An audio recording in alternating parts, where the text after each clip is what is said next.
I si parlem sobre la presència simbòlica de la dona a l'espai públic? Has pensat alguna vegada quants carrers amb nom de dona et trobes de camí a casa? Creus que les dones estan representades als carrers de la teva localitat? Comencem la ruta en perspectiva de gènere per veure que tardem en trobar almenys 4 carrers amb nom de dona per València. Carrer de l'actriu Encarna Màñez. A 4 carrers de casa arribem. Està dedicada a aquesta actriu còmica que va assolir un gran èxit a l'any 1932 amb les obres La bolxevique del Carme i La cotorra del mercat. Va néixer a Castelló en 1914 i va morir a València en 1998.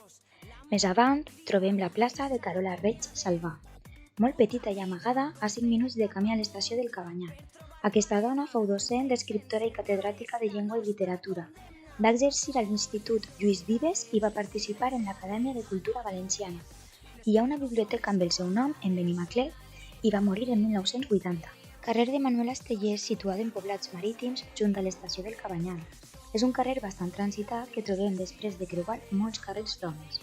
Manuela estava casada amb el conegut constructor i prestador Esteban Ballester Royo, alias Veteró, i aquest li va dedicar. No he trobat més informació sobre ella.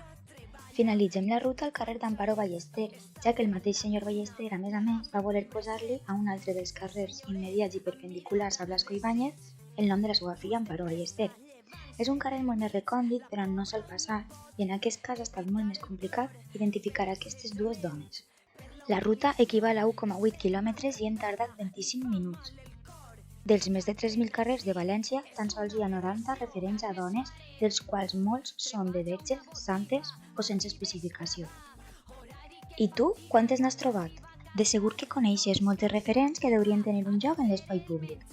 És el moment de reivindicar el nostre.